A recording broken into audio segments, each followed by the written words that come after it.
El germen viene de adentro.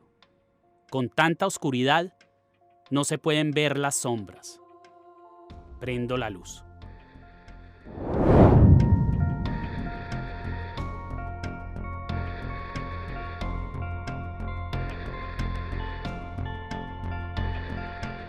La matazón contemporánea en el departamento de Antioquia empieza con las bandas paramilitares y de limpieza social, que, junto al clan de los Ochoa, los hermanos Castaño y algunos capos del cartel de Medellín, organiza uno de los grandes amigos de los Uribe Vélez, el ex senador Luis Carlos Garcés Soto, apoyado por los primos hermanos de Álvaro Uribe, Carlos Alberto Vélez Ochoa, Juan Diego Vélez Ochoa, Mario Vélez Ochoa, descendientes directos de aquel patriarca ancestral de la mafia colombiana que tanto quería, Fabio Ochoa. Vuélvase un poquito más guapito.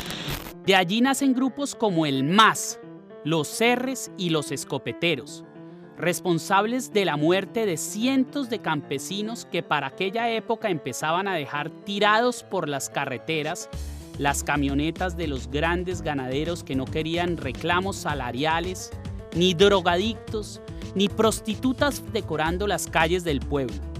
Además, todos esos señores dueños de vastos territorios guardaban compostura ante Dios y se acostaban temprano. Por esa razón, a quien saliera a las calles después de las 11 de la noche, lo mandaban a dormir a machetazos o de un tiro a media frente.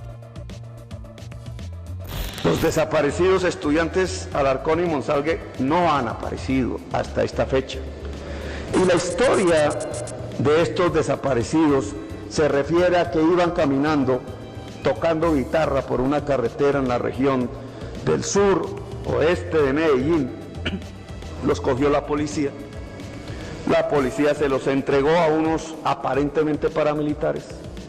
Los paramilitares los llevaron a una hacienda donde fueron torturados, al parecer, informa un testigo, y al parecer arrojados a una ciénaga en la hacienda La Siria, cuyo propietario se llama Roberto Vélez Ochoa. La investigación trata de establecer quiénes son esos personajes y logra unos nombres: Juan Diego Vélez, Mario Vélez Ochoa y otros, a los que denominan los R's, básicamente porque tienen unas haciendas que están conectadas por un sistema de radio de esa época. La semilla saca raíces y empieza a crecer. Los 12 apóstoles fueron mucho más de 12, y hoy casi la mayoría de ellos han terminado convertidos en buenos muertos mientras hacían la fila para declarar en contra de sus patrones Álvaro y Santiago Uribe, que, sin exagerar, observando los expedientes, las sentencias y los testimonios de forma objetiva, fueron los comandantes que conformaron la agrupación paramilitar y sicarial que un par de años después se transformaría en el escalofriante Bloque Metro. Santiago, a quien sus hombres lo llamaban en sigilo Carepapa, era el encargado de las operaciones militares. Y Álvaro, el Matarife, comandaba el ala política y de relaciones públicas que garantizaban no solo la impunidad, sino el apoyo de la fuerza estatal, que siempre estuvo subordinada a las órdenes que daba el gobernador. El 24 de junio, Meneses ratificó sus denuncias en Buenos Aires, Argentina, ante el fiscal Hernando Castañeda, director de la Unidad de Derechos Humanos de la Fiscalía, dentro del proceso por la masacre de Campamento Antioquia ejecutada por los 12 apóstoles.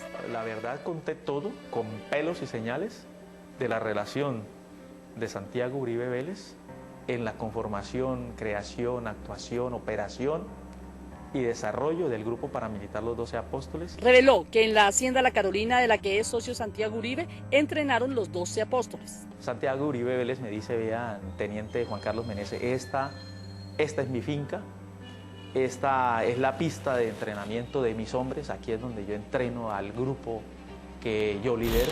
Quien convocó a esta homilía de sangre fue Santiago Uribe. A la hacienda La Carolina, ubicada al norte del departamento de Antioquia, propiedad de los 12 hermanos que evangelizaron en la fe del homicidio y la tortura, en penitente procesión de Toyotas fueron llegando comerciantes y ganaderos de la región de Yarumal. Quien les dio la bendición sagrada fue un sacerdote, Gonzalo Palacios, el cura de las dos Biblias, la que elevaba en el púlpito repleto de piadosos campesinos y la que cargaba en el maletín que llevaba dentro de una silueta de hojas perforadas en la que encajaba perfectamente un revólver Smith & Wesson calibre 32 de 6 tiros y cacha negra. Las listas de la muerte eran hechas a dos manos. Una era la de Santiago Uribe. Tras las largas reuniones que sostenía con su hermano Álvaro, quien se aprestaba impulsado por sus familiares y socios narcotraficantes a ocupar el cargo de gobernador del departamento. Y la otra era la mano del cura Palacios, a quien los mismos labriegos de la región, espontáneamente y sin pensar que un apóstol de la fe pudiera violar el sacro secreto confesional, le soplaban los nombres de allegados y amigos que tenían ideas de izquierda, que militaran para uno de los partidos socialistas o de algún familiar guerrillero. A quien le hubiera nacido un hijo marihuanero de pelo largo, simplemente quien estuviera descontento con el trato que le daba alguno de sus patrones. Cualquier disociación con el orden feudal establecido por estos monarcas montañeros era causal para terminar en las listas de la muerte, que era el boleto de entrada al reino de los cielos, al que la mayoría de las veces había que llegar después de haber pasado por un cruel viacrucis flagelatorio practicado cual ceremonia sacra en la Carolina, una de las haciendas que, de acuerdo con las declaraciones de muchos de los trabajadores de los Uribe, albergó durante años los gritos desgarradores de centenares de campesinos torturados en largas sesiones en las que les arrancaban los dientes, los despellejaban y desmembraban vivos. Ellos siempre terminaban entre alaridos, escupiendo nuevos nombres que llenaban las listas infinitas de las masacres venideras, que servían de advertencia espeluznante en procura de que los habitantes de Yarumal, Santa Rosa de Osos, Gómez Plata, Angostura y el resto de los municipios aledaños a mencionada hacienda, propiedad del Matarife y su hermano, cumplieran con las mínimas y sagradas normas de convivencia pacífica que debe respetar toda sociedad cristiana que deba cumplir con los mandatos del Señor. Me tumbó al suelo, me puso el pie aquí, me sacaba los dientes con un alicate, me decía que yo era un sapo. Bajo el amparo directo de Álvaro Uribe Vélez, todo era ejecutado en coordinación con la 4ª Brigada del Ejército, el Batallón Pedronel Ospina y la Policía de Yarumal, comandada por Pedro Benavides y Juan Carlos Meneses, quienes en declaraciones e interceptaciones revestidas de legalidad se indican de la autoría de todos los crímenes al Matarife y a su hermano. La voz de estos dos funcionarios del orden se suma a la de los testimonios bajo juramento de varios oficiales y suboficiales que participaron de las masacres, y a otras interceptaciones de sus teléfonos móviles realizadas 20 años después de ocurridas. Yo tengo una grabación, un CD de audio donde hay una conversación directa con el coronel Pedro Manuel Benavides Rivera, donde él en esa grabación manifiesta que ha recibido dinero de Santiago Uribe Vélez para permitir que el grupo que lideraba Santiago Uribe Vélez pudiera trabajar o pudiera cometer sus actos en la jurisdicción de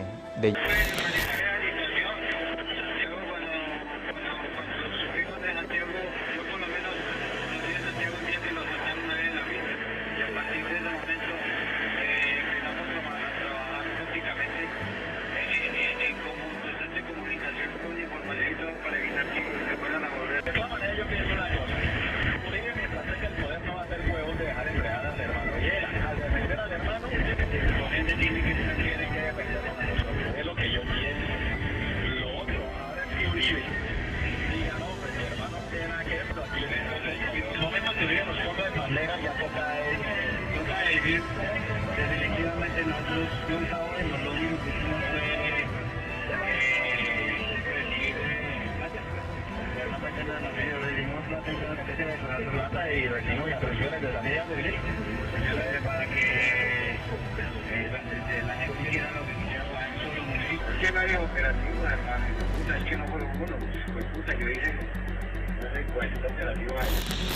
En la zona, los uniformados del Estado operaban abiertamente bajo la dirección del grupo. Obedecían órdenes de los sicarios contratados por Santiago y ejecutaban sangrientos actos simbólicos como el de arrastrar por todo el pueblo personas amarradas al dorso de los carros de policía, en cruentas procesiones hasta que acababan los cadáveres en los huesos que había dejado el pavimento frente a la casa de sus familiares. Las masacres de los apóstoles se cuentan por decenas. Familias enteras pasaron por el filtro justiciero de estos jinetes apocalípticos que a machete y plomo arrasaban con todo.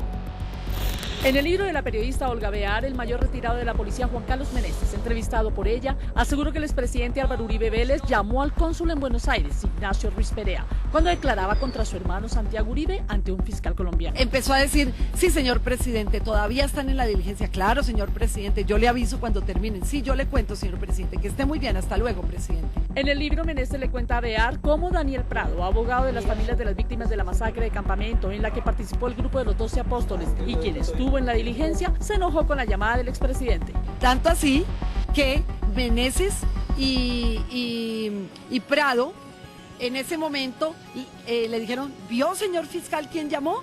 O sea, dando a entender, bueno, esto será obstrucción a la justicia, esto será una manera de decirle al fiscal, oiga, pilas, ¿quién está aquí detrás de eso? El libro también revela otros testimonios diferentes al de Meneses, que implican a Santiago Uribe con los 12 apóstoles.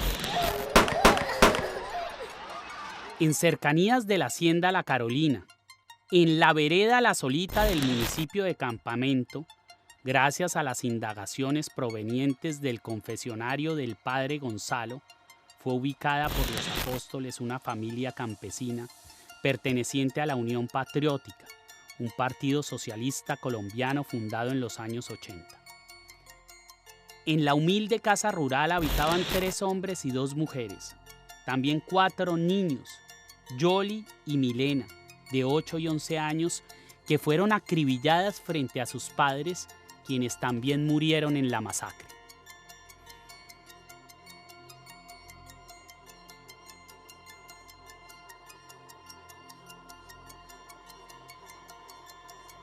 Allí estaba también Darwin, de 8 años, al que le perdonaron la vida para que lo contara todo y quien salió de la casa destrozada a tiros de fusil, cargando un bebé sobreviviente de algunos meses que había sido herido en una pierna.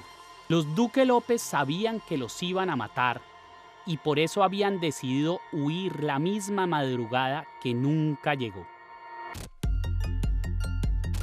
La masacre de La Solita en Campamento llevaba la imprenta de las otras matazones ejecutadas por el grupo paramilitar. Las pesquisas concluyeron que fue ejecutada con el patrocinio de caballistas y ganaderos y con la participación activa del personal del Batallón de Infantería número 10, perteneciente a la 4ª Brigada, quienes ya habían ejecutado la masacre de Puerto Valdivia, en la que 5 campesinos inocentes y ajenos a la guerra fueron detenidos por militares que los torturaron y asesinaron para después hacerlos pasar por guerrilleros del Frente 18 de las FARC. Este tipo de actuaciones de las Fuerzas Armadas terminaría, con el paso de los años, convirtiéndose en una perversa política de Estado que bajo el gobierno del Matarife llevaría a la muerte a miles de jóvenes humildes, capturados ilegalmente por el ejército y asesinados a sangre fría para ser presentados como guerrilleros muertos en combate. Estos asesinatos cumplían con la única finalidad de elevar las cifras requeridas para hacer ver la llamada seguridad democrática del gobierno de Álvaro Uribe como un éxito rotundo de la lucha antisubversiva.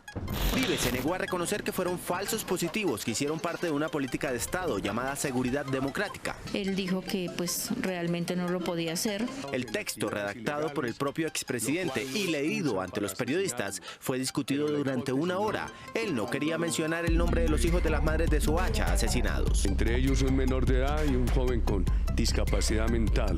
Él no acepta que más allá de las 18 víctimas de Soacha hubo miles de madres que perdieron a sus hijos de la misma manera, que fueron masacrados y presentados como guerrilleros dados de baja en combate. Álvaro Uribe está denunciado por injuria y calumnia, luego de que este publicara un tuit el 25 de junio de 2015 en el que manifestó que algunas madres le confesaron que sus hijos estaban involucrados en actividades ilegales. Acepto que este tuit ofende a las madres de Soacha y afecta la memoria de sus hijos asesinados.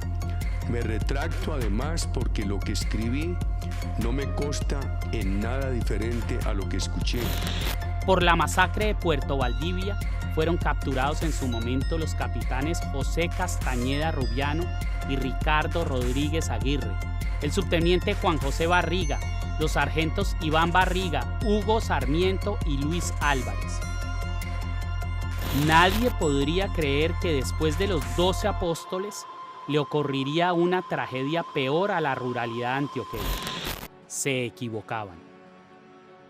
Un monstruo gigantesco, aún más despiadado y deforme, con la mente achicharrada de odio y el alma fétida, llegaría a la región. Engendrado y alimentado por el honorable gobernador de Antioquia y sus apóstoles, el bloque metro cobraría vida para arrasar con la existencia de miles de personas. Con él llegaría Doble Cero, el comandante designado por el Matarife, a quien Monsalve le cumplía las órdenes. Sí, Monsalve.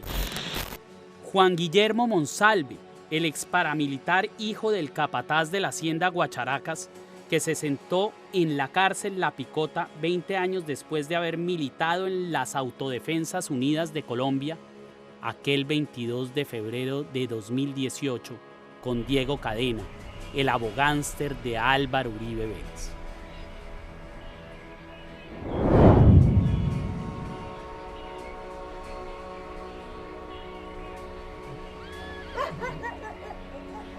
La hacienda Guacharacas no podía estar mejor ubicada. Era un oasis de 2.000 hectáreas bañada por ríos caudalosos que hacían de sus campos uno de los terrenos más fértiles de la región. Además, la atravesaba un oleoducto y hasta la carrilera de un tren que nunca volvió a pasar. Era el paraíso en la tierra para cualquier ganadero. Por eso se convirtió en el símbolo representativo del poder y la fortuna de los Uribe Vélez. El menor de los hermanos, Santiago, con su experiencia y sus estudios de agronomía, la mantenía andando como un relojito. Y Álvaro, quien ya era gobernador, la proyectó como el centro de operaciones de la más nefasta de sus creaciones, el bloque metro de las Autodefensas Unidas de Colombia, AUC.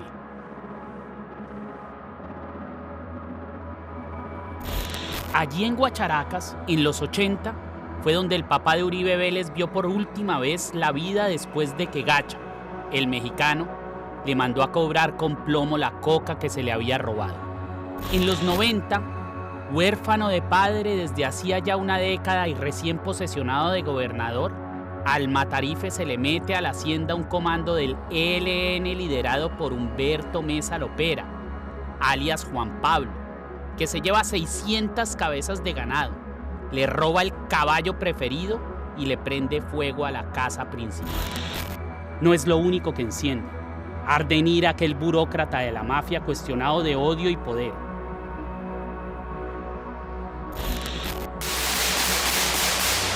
Esa es la gasolina que lo quema todo y allí empieza la historia del bloque que fundan 3 clanes de hermanos responsables del mayor número de asesinatos y masacres en el departamento de Antioquia.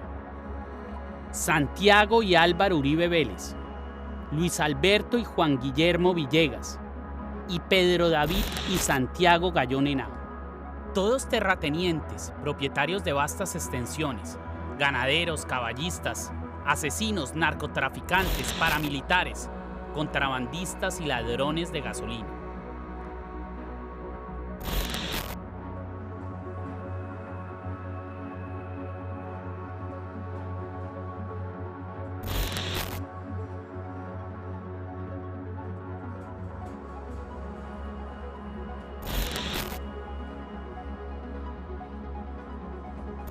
El más temido de los 6 siempre fue el Matarife.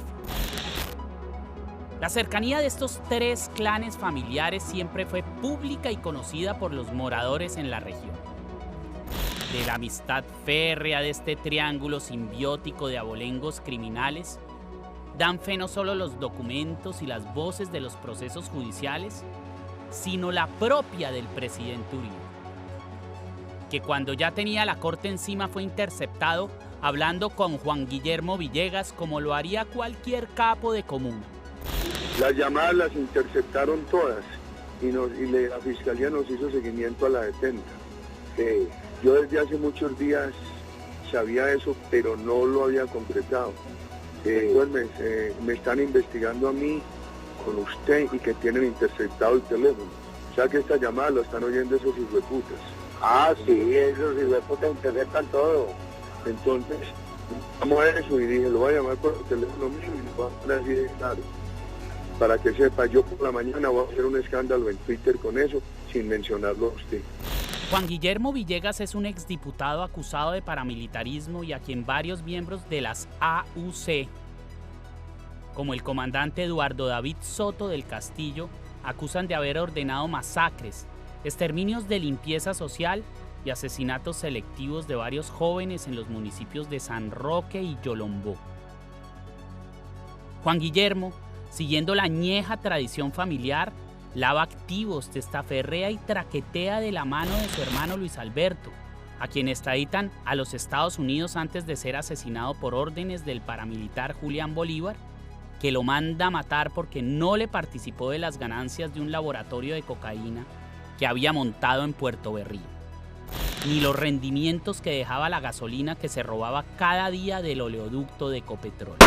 Mal haríamos en decirles buenas tardes. Otra vez Colombia se llena de vergüenza. Andrés Escobar, jugador de la Selección Colombia, fue cobardemente asesinado en Medellín.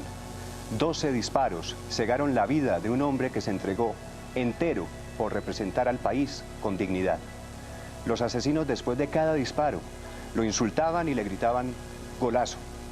Por Dios, ¿qué locura es esta? Se dirigió al parqueadero por su carro, cuando 2 hombres y una mujer lo alcanzaron y comenzaron a recriminarle por el autogol en el Mundial contra la selección de los Estados Unidos. En este preciso lugar tenía estacionado Andrés Escobar su vehículo. Fue en este mismo sitio donde cayó. Andrés era un hombre entregado al deporte. Todos los comentaristas coincidieron en que el autogol, por Dios, en el partido contra Estados Unidos fue un accidente lamentable. Tenía toda una vida por delante, un futuro prometedor que le acabaron esta madrugada a tiros.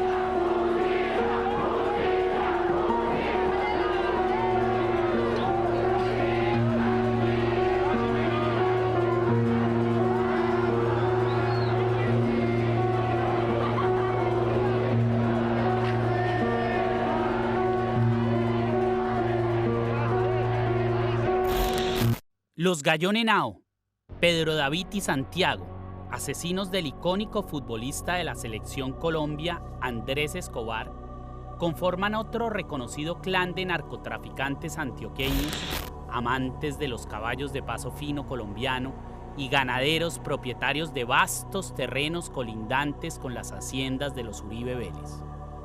Santiago, otro que también fue extraditado, aceptó ante las autoridades haber sido financiador del paramilitarismo y terminó junto con su hermano, reportado en la lista Clinton por sus relaciones comerciales con la oficina de Envigado, el residuo sicarial del cartel de Medellín que me sentenció a muerte y que me tiene aguantando frío en estas tierras tan lejanas. Hoy la policía ubicó un gigantesco arsenal de la llamada Oficina de Envigado, una organización delincuencial que viene desde la época de Pablo Escobar.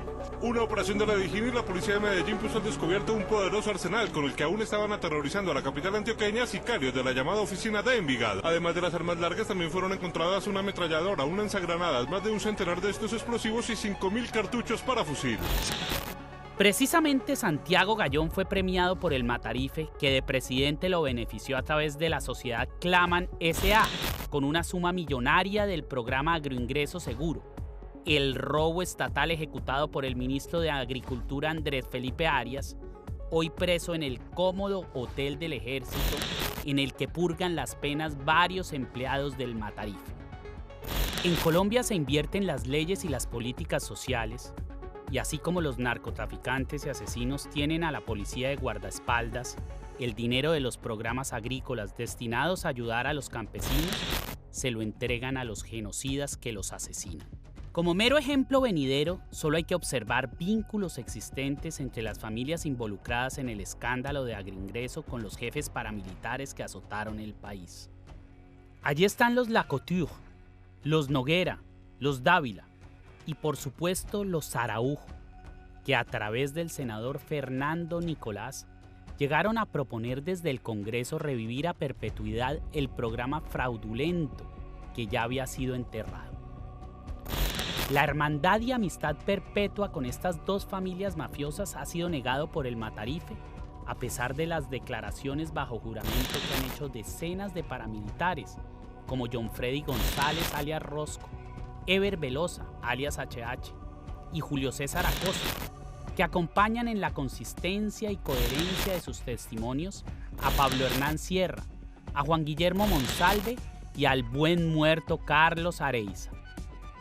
Álvaro Uribe Vélez es un genocida de cara dura si se tiene en cuenta que existen escrituras y contratos públicos que dan fe de los negocios inmobiliarios y corporativos de todo tipo que han hecho entre sí a lo largo de los años estos tres carteles familiares. El negocio más simbólico de todos y aquel que nos interesa por ahora fue el de la sociedad Uribe Vélez Asociados Limitada con Ganados del Norte S.A., en julio de 1996, cuando, precisamente en plena ejecución del genocidio rural ordenado desde la gobernación de Antioquia, esta empresa ganadera, cuya representación legal era ejercida por Gayón Henao, compra la mitad de la mítica hacienda Guacharacas, precisamente aquella en la que la guerrilla le robó el caballo adorado al Matarife y en la que le mató al papá. Allí, en esa hacienda descomunal, la peligrosa pandilla de criminales, conformada por estos 6 hermanos, fundaría el Bloque Metro.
Quien idea y proyecta el Bloque Metro fue Álvaro Uribe Vélez. El vendaval empieza a coger fuerza tras el segundo atentado a Guacharacas. Hacía un par de días había sido nombrado gobernador. Tenía tierras, dinero y poder. El resto también lo tenía. Las armas del ejército y las que ya tenían esos apóstoles que comandaba su hermano Santiago. Los Villegas y los Gayón le consiguieron otro inmenso arsenal. Tenía todo para librar la guerra que llevaba más de una década queriendo iniciar.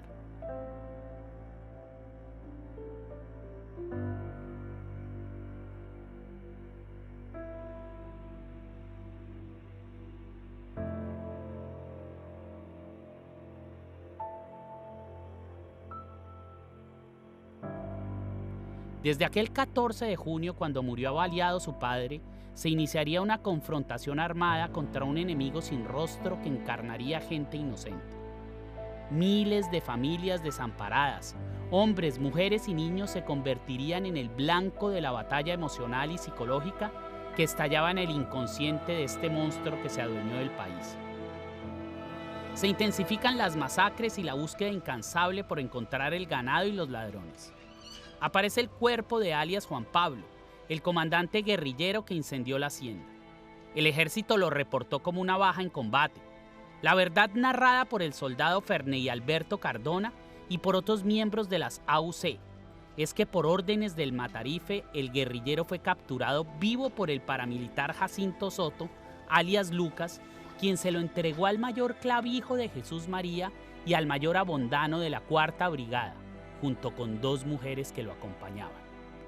De acuerdo a los memoriales allegados a la corte por Pablo Hernán Sierra, comandante del bloque Cacique Pipintá, tras varios días de tortura en la que participa activa y presencialmente el gobernador de Antioquia para la época y posteriormente expresidente de Colombia, Álvaro Uribe Vélez, asesinan a Juan Pablo y a sus acompañantes, y a la usanza típica y clásica del señor Masacre, es presentado por el comandante de la brigada, general Alfonso Manosalva Flores, quien entregó listas de nombres de personas a ejecutar por las AUC antes de la masacre de La Granja, como otro guerrillero más al que las balas del ejército agarraron mal parqueado.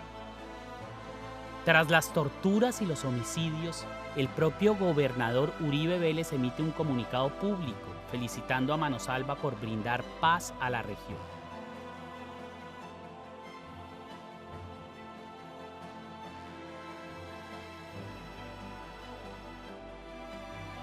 Esa es la paz que con olor a mortecino llega de Guacharacas. La obsesión de Uribe fue matar a Juan Pablo. Entonces por Juan Pablo dan una recompensa. Juan Pablo lo tuvieron amarrado en el oriente antioqueño, en una finca que queda entre La Unión y La Ceja. Allá lo tuvieron amarrado y como narro pues la historia de que Uribe estuvo presente allá y que le pegó en la cara a ese guerrillero. John Jairo Mejía, alias Filo, trabajador de la mencionada hacienda y primer comandante del bloque paramilitar negro, recibe la orden de reclutar 35 hombres que serían la primera escuadra del bloque. El posterior asesinato de alias Filo por parte de las directivas del bloque, es decir, los Uribe, los Gallón y los Villegas, obedece a la postulación como comandante de Carlos Mauricio García, alias Doble Cero, por parte del gobernador de Antioquia, a quien, por ser uno de sus amigos entrañables, el Matarife conocía muy bien y por eso sabía lo que era capaz de hacer.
Manda a matar a Uribe, no solo porque ya le había encontrado el reemplazo, sino para enterrarlo con todo lo que habían visto sus ojos y escuchado sus oídos.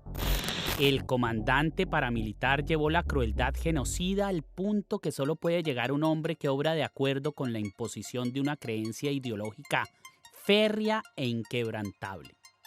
La sociopatía del extremista mesiánico había permeado su mente, deslinderando totalmente su psiquis.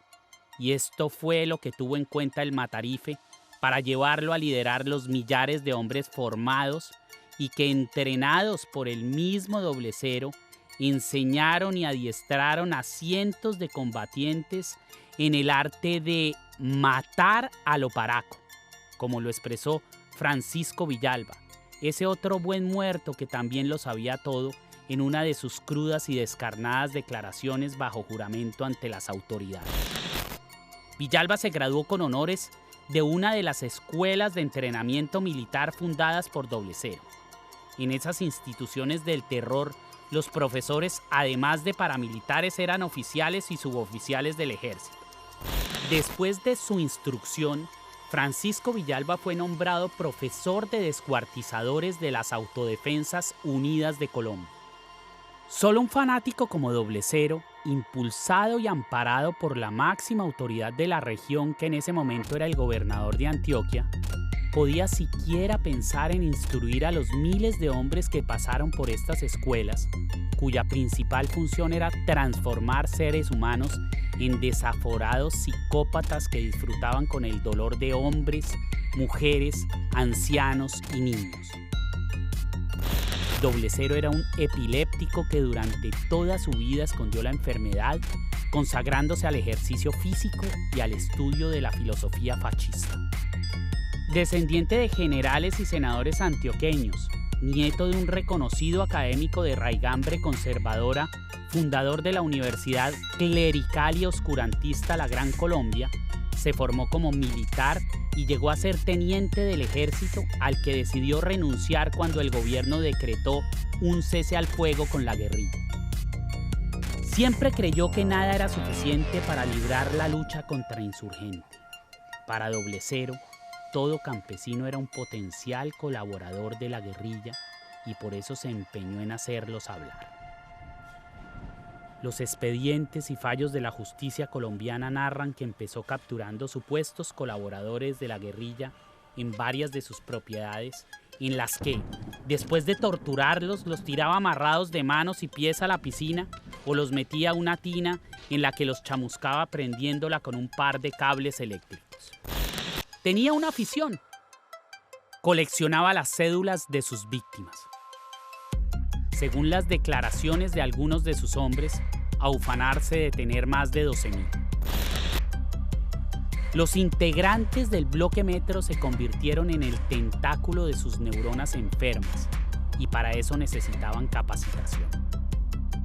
Villalba y otros de sus discípulos narran cómo recogían hombres, mujeres y menores de edad al azar en los caminos de las veredas. Los subían en camionetas y los trasladaban a las escuelas milicianas. Allí los dejaban sin comer durante varios días para que tuvieran el estómago desocupado. Después venía lo que llamaba la instrucción de coraje, en la que a los jóvenes alumnos, muchos de ellos adolescentes provenientes de las comunas de Medellín, les enseñaban entre gritos de dolor cómo descuartizar viva a una persona con machete y motosierra. Aquellos insumos humanos eran obligados a salir en interiores para ser rebanados vivos lenta y progresivamente, como si fuera una clase de anatomía, desde sus manos y pies hasta cortarles la cabeza. Finalmente, les enseñaban cómo abrirlos desde el pecho hasta la cintura para sacarles las costillas y los intestinos y así facilitar el proceso de desaparición de los cuerpos, que terminaban en los ríos o arrumados en fosas comunes cavadas por estos aprendices del horror. Hubo algunos jóvenes que no pudieron con el entrenamiento. A algunos les tembló mucho la mano cuando prendieron la motosierra frente a una mujer que bien podía ser su mamá. Ellos, los indecisos, eran también aprovechados para el entrenamiento. Si usted no sirve para matar, sirve para que lo maten. Era la proclama que implantó Doble Cero en las escuelas y en ese momento el alumno era prendido por sus compañeros que tenían la obligación de iniciar la tarea con él. Es por eso que en Colombia, especialmente en las zonas donde operó el bloque Metro, Varios de los familiares dolientes de estos cruentos asesinatos no han podido enterrar a sus hijos, padres, abuelos y hermanos desaparecidos. Doble Cero estaba convencido de la legitimidad de su causa. Siempre renegó del narcotráfico y por eso terminó enfrentado con don Berna, Julián Bolívar y con su amigo y mentor el capo de capos Álvaro Uribe Vélez, pues jamás estuvo de acuerdo con la entrega de armas por parte de las autodefensas. Tras la ley que les diseñó a la medida el Matarife, después de hacerse a la presidencia de la República. Doble Cero se apartó de los demás comandantes manifestando públicamente en declaraciones en algunos medios de comunicación que lo que estaba haciendo Uribe y el gobierno era simplemente legalizar las fortunas millonarias que los amigos paramilitares del Matarife habían hecho con la producción y tráfico de cocaína. De acuerdo con lo narrado por el comandante de las Autodefensas Unidas de Colombia, Daniel Rendón Herrera, alias Don Mario, el ya presidente Uribe es el que da la orden de asesinar a Doble Cero, que termina con 5 tiros en la cabeza decorando con sucesos el piso de un supermercado en Santa Marta. La orden de acabar, de aniquilar el bloque Metro provino del gobierno de Álvaro Uribe Vélez. Hay que hablarlo claramente y francamente que ese tema, no solo del asesinato de mi hermano, sino de la muerte en combate y fuera de combate de cientos de combatientes del bloque Metro, fue un crimen de Estado. Y fue un crimen de Estado porque no solamente por la presión que hubo pues, y que pudo haber llevado finalmente a algunos bloques de autodefensa a buscarlo y asesinarlo y a irse a la guerra con él, sino que de todas maneras desde la misma presidencia de la República en su momento hubo una orden directa de acabar el bloque Metro. Alias Doble Cero, comandante del bloque Metro, envía un mensaje al expresidente Álvaro Uribe Vélez, en ese momento presidente, porque no se quiere sentar en una mesa donde considera que es una mesa de negociación con el narcotráfico. Manda un mensaje a través de Ernesto Garcés Soto, conocido empresario antioqueño. ¿Qué pasa? Lo leyó, lo dobló, siguió hablando con Ernesto, de pronto volvió a coger el papel y lo volvió a leer, agarró el teléfono que tenía a la mano, llamó a una persona, le comunicaron al general Campo, que era el comandante de la policía, que había vuelto, ya había salido de la policía y lo volvió a llevar. Le comunicaron al general Campo y después de un cruce de algunas palabras le dijo: general Campo, ¿usted se acuerda de este grupo así, así, así, que tienen por allá en el nordeste antioqueño, por donde mi papá tenía la finca? Y el otro le contestó seguramente sí. La orden expresa la dio en ese momento Álvaro Uribe: hágame el favor y los acaba. Y le colgó el teléfono y siguió hablando con Ernesto Garcés. Doble Cero recibió en sus filas a Guacharaco. Así le decían a Juan Guillermo Monsalve, el hijo del capataz de la hacienda Guacharacas, al que Uribe educó desde niño en la criminalidad y quien se negó a retractarse de los señalamientos que había hecho sobre el expresidente. Monsalve ya había dicho ante la corte lo que dijeron todos, que el Matarife era el amo y señor del bloque Metro, autor intelectual de masacres y asesinatos, quien puso a Filo y a Doble Cero a mandar, y que el Matarife además era socio en el paramilitarismo, el narcotráfico y el hurto de gasolina con los Villegas y los Gallón Henao. Monsalve no quiso retractarse, todo lo contrario, le pidió a su esposa que le comprara un reloj chino de $20 que tenía una cámara diminuta incorporada, y con ese aparato, el jueves 22 de febrero de 2018, grabó al abogánster Diego Cadena de visita en la cárcel La Picota mientras trataba de sobornarlo para que dijera mentiras sobre el senador Iván Cepeda. Eso es muy fácil.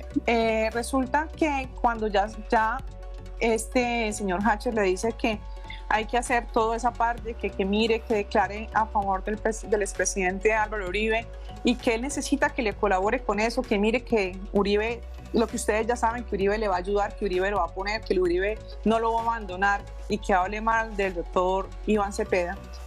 Él sabe que le van a mandar un abogado para hablar con él del expresidente Uribe.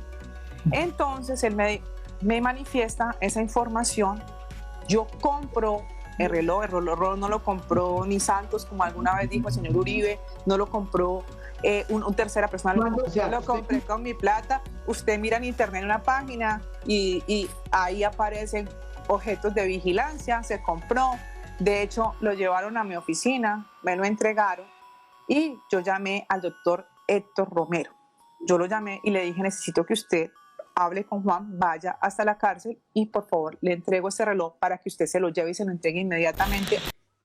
Esta información llegó a Gonzalo Guillén, uno de los pocos periodistas que en Colombia podía atreverse a publicar una noticia como esas. El abogado de Álvaro Uribe Vélez en vivo y en directo sobornaba a un testigo por orden de su cliente, tal y como quedaría evidenciado en interceptaciones telefónicas a reclusos, a Cadena y al mismo Uribe. Yo digo eso, pero lo que yo digo es preciso de disputa. No, yo vengo mañana, y mañana la primera vez que se junta.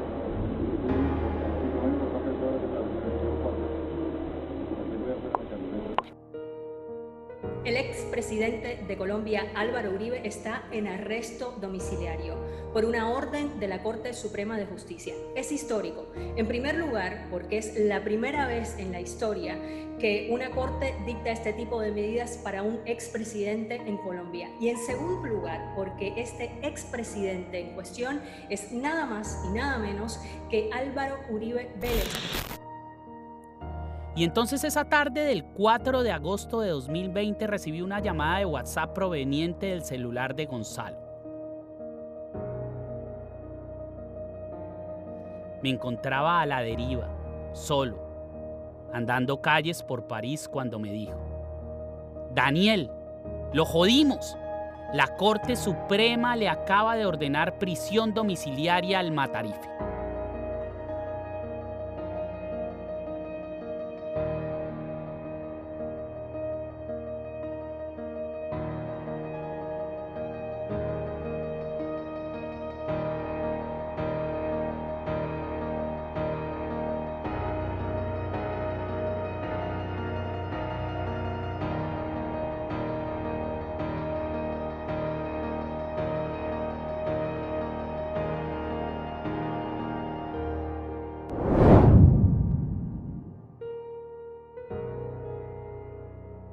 Bajo todo este argumento probatorio que se ha investigado durante 40 años, sustento mi afirmación cuando digo que Álvaro Uribe está rodeado de cocaína, porque en realidad es así.